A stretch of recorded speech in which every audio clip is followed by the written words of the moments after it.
Hi friends, welcome to Yummy Cooking. இன்னைக்கு நம்ம Yummy Cookingல ஒரு ஈஸியான ஸ்நாக் ரெசிபி தான் பார்க்க போறோம்.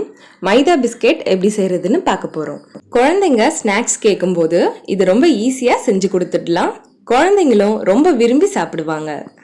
இது எப்படி செய்யறதுன்னு பார்க்கிறதுக்கு முன்னாடி இந்த மாதிரி நிறைய யம்மியான ரெசிபிஸ்க்கு நம்ம Yummy Cooking சேனலை சப்ஸ்கிரைப் பண்ணிக்கோங்க. மறக்காம பெல் பட்டனை கிளிக் பண்ணிக்கோங்க.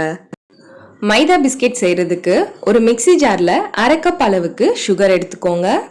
இது கூடவே வாசனைக்காக 2 ஏலக்காய் சேர்த்துக்கோங்க. இப்போ இதை நல்லா பவுடரா அரைச்சு எடுத்துக்கோங்க. அடுத்து ஒரு மிக்சிங் பவுல்ல 2 கப் அளவுக்கு மைதா எடுத்துக்கோங்க.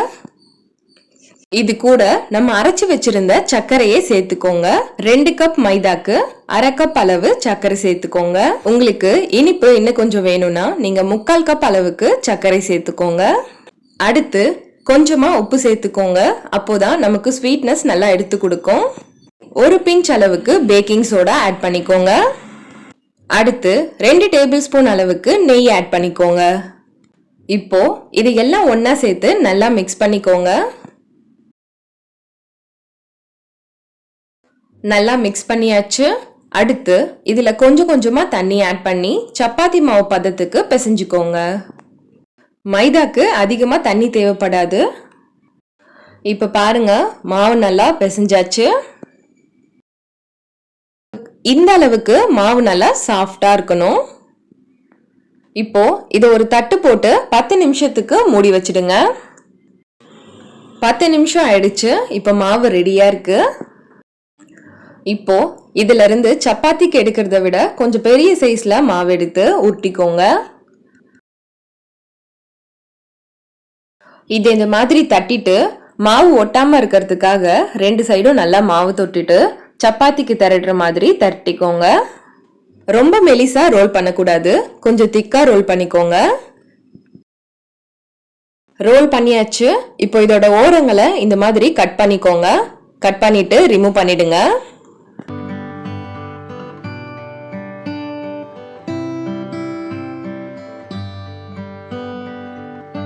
ஓரங்கள் எல்லாம் கட் பண்ணியாச்சு.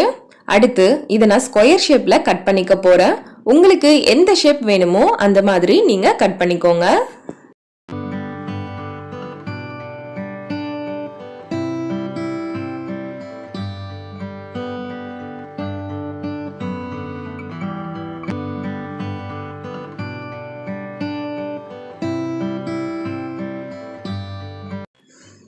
இப்ப பாருங்க, இதே மாதிரி எல்லா மாவையுமே ஸ்கொயர் ஷேப்ல கட் பண்ணி எடுத்துக்கோங்க.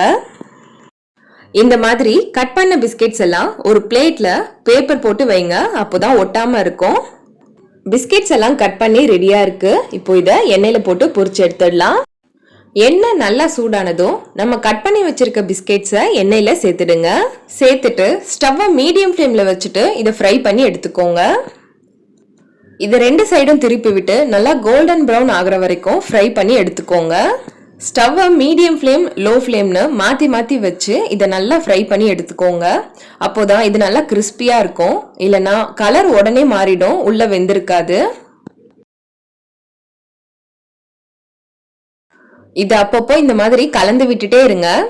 அப்போதான் 2 சைடுமே கலர் மாறி நல்லா வெந்து வரும். இப்ப பாருங்க, கலர் நல்லா சேஞ்ச் ஆயிடுச்சு. இப்போ இது நம்ம வெளியே எடுத்துடலாம். இதே மாதிரி எல்லா பிஸ்கெட்டையும் எண்ணெயில போட்டு பொரிச்சு எடுத்துக்கோங்க. இது ரொம்ப ஈஸியா செய்யக்கூடிய ஒரு ஸ்நாக் ரெசிபி. குழந்தைங்க ஸ்நாக்ஸ் கேட்கும் போது வீட்டுல இருக்க பொருளை வச்சு இதை நம்ம செஞ்சு கொடுத்துடலாம். இது ஆறுனதும் ஒரு ஏர்டைட் கண்டெய்னர்ல போட்டு க்ளோஸ் பண்ணி வச்சிடுங்க. இப்ப பாருங்க, நம்ம மைதா பிஸ்கெட் சூப்பரா ரெடி ஆயிடுச்சு. இதே மாதிரி நீங்களும் வீட்டுல ட்ரை பண்ணி பாருங்க. ரொம்ப டேஸ்டா இருக்கும். குழந்தைங்களும் ரொம்ப விரும்பி சாப்பிடுவாங்க. ஓகே ஃப்ரெண்ட்ஸ், உங்களுக்கு இந்த ரெசிபி பிடிச்சிருந்தா நம்ம யம்மி குக்கிங் சேனலை சப்ஸ்கிரைப் பண்ணுங்க, லைக் பண்ணுங்க, ஷேர் பண்ணுங்க. அண்ட் நீங்க ட்ரை பண்ணி பார்த்துட்டு எப்படி இருந்ததுன்னு கமெண்ட் பண்ணுங்க.